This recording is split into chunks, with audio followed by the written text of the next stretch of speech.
Hey everyone, this is Pause or Repeat. Here we figure out whether a game is really worth your time and money. Today's game is Last Epoch. Last Epoch is a game that finally had its 1.0 release in February and has been gaining a lot of attention from Diablo and Path of Exile fans alike. So let's dive into what the action RPG is all about by first looking at the gameplay.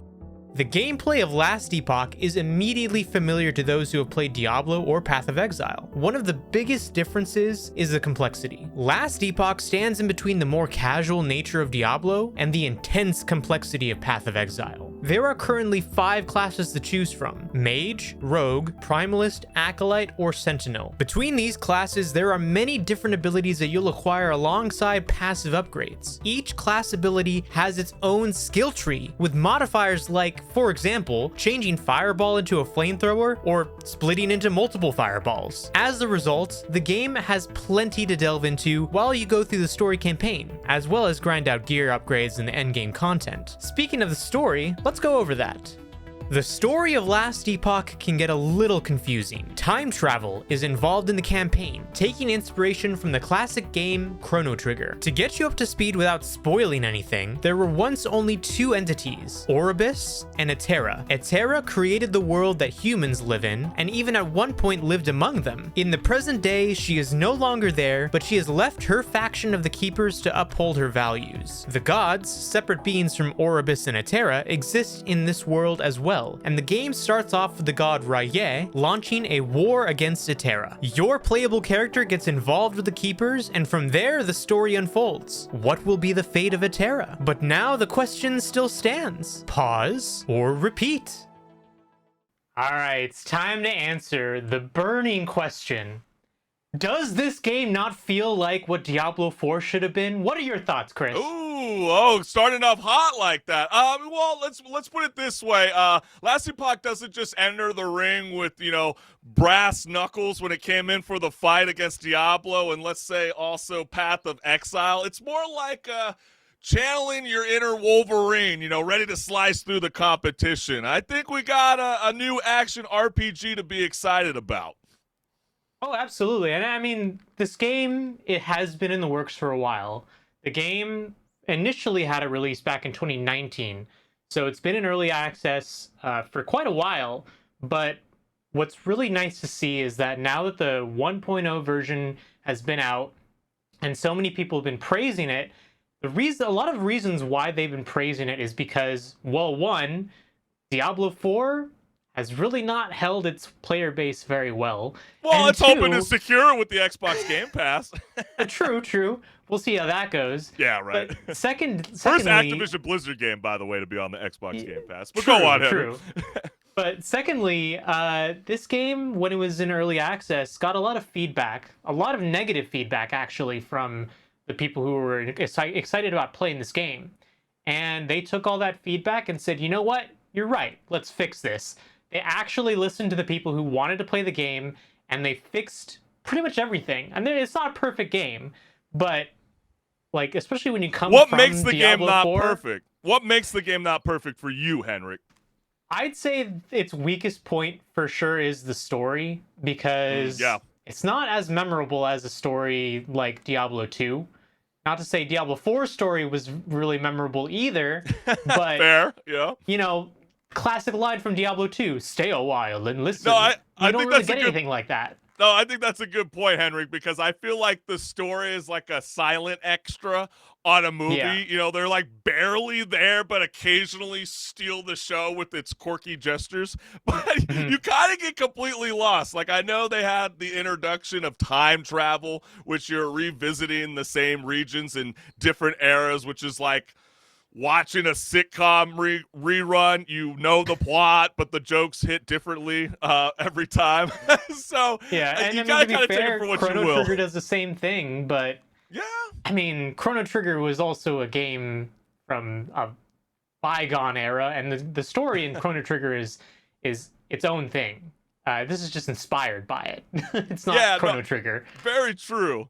I think, one thing to celebrate about this game, which I definitely feel like it gives a run for its money for the likes of massive franchises like Diablo and Path of Exile. And the reason we're mentioning both of those two franchises is because everybody wants to be at that next level of action RPG, and they should be Yeah. celebrated for what they are. And that's what makes games like this come to reality. And I think a lot of action RPGs are going to be following the same steps to this game when it comes to the skill tree, because that can really make or break an RPG Oh experience. yeah. It's almost like the Picasso of customization. It's all about Yep. crafting your character brushstroke by brushstroke, and this game really excels at that. If you really are into Now, that ARPG. there is one thing to differentiate when you talk about the skill trees, though, because, while Diablo's skill trees, not very impactful, it's basically like, oh, you do a little bit more damage here, you do a little bit more crit chance here. Whereas the skill trees in this game, it's like, oh, let's actually modify your skills and abilities meaningfully. But then you compare it to like Path of Exile skill tree, and if you've never seen that, go look it up because it's wild.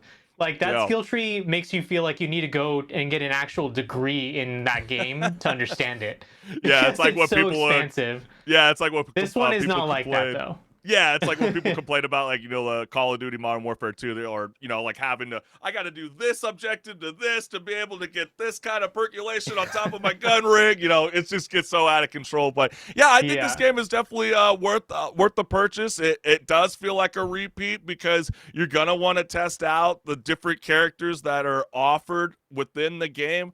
I am someone that does harper on the fact that I do wish there was a stronger story, but now that there's a bit more support towards this franchise, hopefully the developers take that to note, because I think that was a good majority of some of the negative backlash going. I wanted to be fully immersed in the overall fantasy experience, but that kind of left me when a lot of these characters are not memorable at the end of your end game.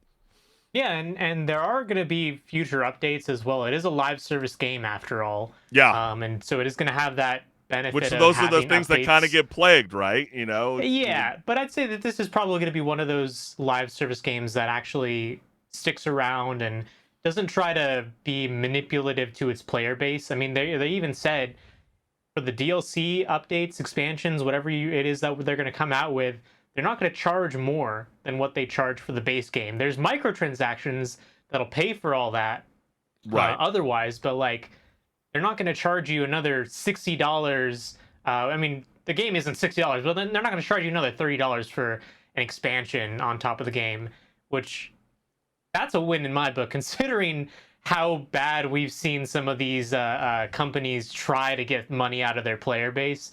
Yeah, Diablo being probably one of the biggest examples, honly. Yeah, so exactly. it's refreshing to see, and honestly, Well, it's kind of a the bummer now that you're mentioning that. I'm like, it's starting to like come to my understanding more and more recently that a lot of the RPG have fully embraced the live service route, and you kind of yeah. just wish it would just kind of be its own thing. But then again, a lot of money involved, and there's a whole, it's like I was joking with my buddies the other day. We were in an Instagram chat together, and we were talking about CDs and vinyl, and I was being made fun of CD-ROMs, and they're like, "Dog, you really just said it in its full vernacular, CD-ROM? Who the hell says Yeah. that? My Who car says doesn't it even like have a that? CD." And he's like, "My car doesn't even have a CD." And I'm like, "I know, just like how your video game console won't have a CD-ROM soon." It's just amazing how fast electronics can be just so obsolete within 3 to 5 years. It's just amazing how fast things are moving.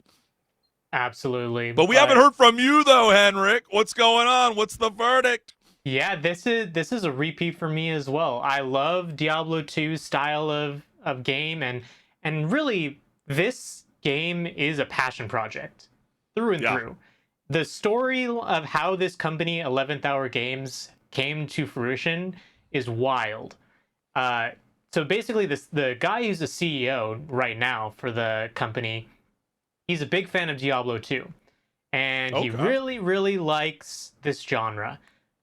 And then one day he was like, you know what? I'm going to go on Reddit and I'm going to try and see if I can find anyone who can help me do a passion project. And he made a couple posts, got a few people on board, and he's been, working on this game as the CEO of the company since. And I love to see that. I love to see a fan say, you know what, I think I can do it better, and they are doing it better. Hey, well, there might be a new hub for that, and we're going to be talking about that later in today's show. Discord offering the opportunity to build upon games in their own platforms. So, hey, you never Yeah. know. Started off in a Reddit thread, now eventually being turned into something new. Amazing stories like that are super, super cool. What's But the what's the Shia LaBeouf thing? Don't let your dreams be dreams. Do it. you know what? What an awesome way to end this segment. So true, Shia LaBeouf. Gotta love it.